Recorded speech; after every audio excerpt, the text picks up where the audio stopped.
Good morning, everybody. Good inspiration on a video today. I want to touch on the topic of death, near-death experiences, out-of-body experiences, etc., my own experience with them, and the importance of me talking about that in the first place. So, yeah, I've made a lot of changes in my life in the last 7 years or so. If you know me, you've probably been wondering, well, what the heck inspired that? How do you go from heroin addiction, depression, overall powerlessness, just ready to die at any moment, to actually being a health enthusiast, motivated, wanting to change the world, all that lovey-dovey-ness, right? What can spark that kind of inspiration? Yeah, well, I'll talk about that catalyst, which was death, near-death experience. It happened to me when I was 22 years old the first time. It did happen a second time. I was about 24. The first time it happened, I was in that state, like I said, addicted, depressed. I had no drive in life, no calling. I was, I didn't want to chase after materialism and money like everybody else, because I saw that that didn't work for me. I tried to, just be, I knew there was something deeper in life, I guess, but I didn't know how to get there.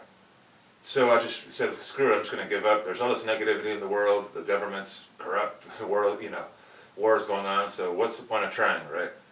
So, yeah, it happened someday. Heroin is a very dangerous drug because it can take you in a blink of an eye. It's hard to gauge the dose. So most people that use that sort of substance already kind of come to terms with the fact that they can die at any moment. So one day, it did happen to me. I shot it up, went down, and lost consciousness. Boom. I woke up in a whole nother reality. There was light all around me. I wasn't here on earth anymore. And all that surrounded me was a pure love and a pure knowing that I was actually fine, that there was nothing to be afraid of all along. Where was I? I asked myself, I looked around. I had that same feeling that many talk about in their own experiences with death around the world. I saw that light out of an end of a tunnel kind of feeling. And when I got there was really nothing to fear all along, I saw. I got told and shown that death was an illusion beyond Earth. Now, it's a reality on Earth. Some people mix that topic up. Yes, death is a reality, and time is a reality on Earth in the third dimension, but I learned that it's actually an illusion and only a tool to use to learn about ourselves and to grow while on Earth, because there's realities beyond Earth, higher dimensions and higher realms. I learned that it's a whole lot more dynamic than just heaven and hell, because I got raised with the Christian ideology of heaven, hell, good, bad, well, Catholicism to be specific, but just a very linear, three-dimensional way of looking at things. But that day, when I died, I learned that it's a lot more dynamic than that. I started to learn about the concept of the law of attraction that day, that I actually was a co-creator in my own reality, that I wasn't just a victim to outside circumstances like I believed I was the entire time, that, heck, all these bad things were just happening to me, so I'm powerless to that. I learned actually I had a power with my actions, thoughts, words, and energy to create my own reality and help shape something more desirable for me. So, yeah, I started to believe in a lot of these concepts that you guys may or may have heard from other people around the world. The law of attraction, energy, that everything was energy. I got showed too that I was literally at the deeper level, just energy at different densities. That there was actually a beautiful communion between science and spirituality, that the one wasn't more right than the other. That it's a co-evolutionary process constantly, that life is basically energy in different forms expressing itself, trying to learn about itself. The human body is a vessel for the universe to learn about itself, and that at the highest level, everything is one. And well, there's even reality beyond that, but what we can only conceptualize on Earth through this 5 sense meat suit is, oneness being one of the highest realities. So third dimension, I learned, on Earth is a realm of separation where us coming from the same universal source of energy coming fractal down here in a separate vessel to learn about ourselves through what's called duality, through polarity. Buddhism, Hinduism, Sikhism, Jainism, a lot of the isms talk about this, and they actually have very good perspectives to help explain these to people in human terms. So yes, I believe now that thanks to that experience with death, that I'm a co-creator now with my own actions, thoughts, words, and intentions. Missing link I forgot. One thing that many people forget, I think, on earth, that we're not experiencing a fulfilling life, a loving life. We're not getting satisfied, whether it be money, cars, houses, or job. It's still not satisfying us in some way. I learned that it comes down to love, it comes down to unity, it comes down to the intention that I talked about. What is our intention behind our actions every day? I learned, are they in alignment with unity consciousness, that oneness that I mentioned a little while ago? Are they in alignment with separationness? So our actions and words and thoughts create our reality, correct?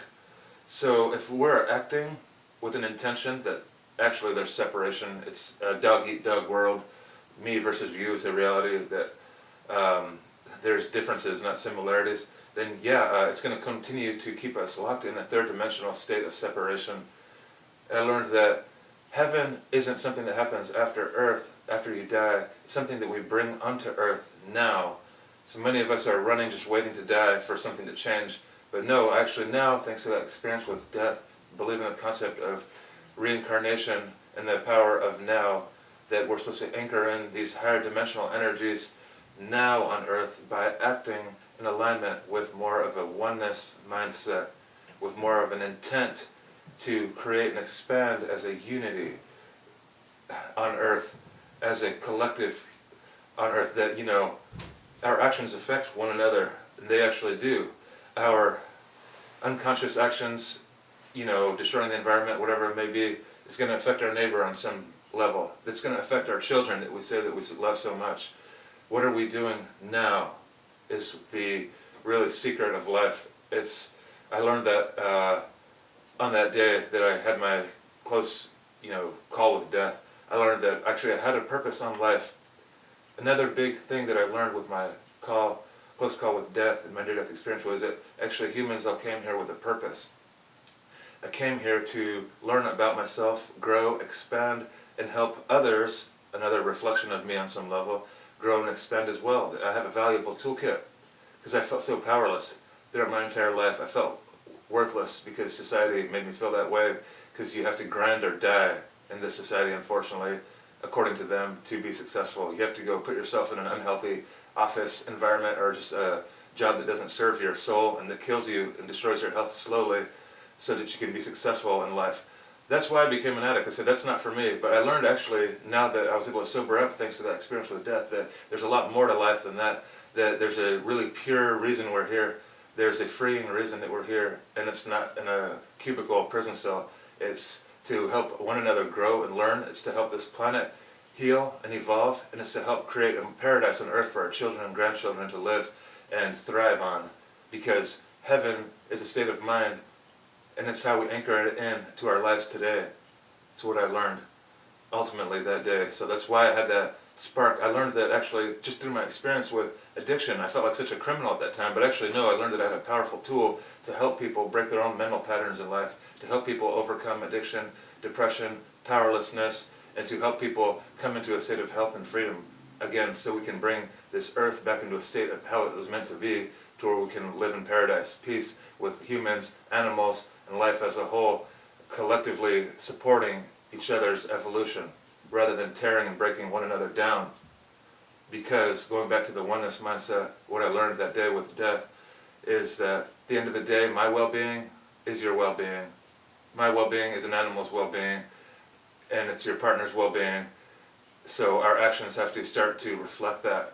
Our words and feelings and our day-to-day lifestyle basically has to start to reflect that. First, to anchor in these heavenly dimensions, these higher realms under earth, so we can live in a state of peace now, because it doesn't happen after we die. It happens now, ladies and gentlemen. Much love to you all. It is my pleasure to be able to share my experience with this, so I can hopefully help all of you have a little bit of passion, motivation to know that you're not damned by depression like I felt like I was, addiction, powerlessness. It's all a perspective. It's a state of mind. There's something negative to focus on. There's something positive to focus on right now too, to help start that momentum to the new and better you now, down the road to a new and better community and earth and paradise on earth for your children, grandchildren, and eons to come. Much love to you all. Thank you very much. I hope you all have an amazing weekend. Goodbye.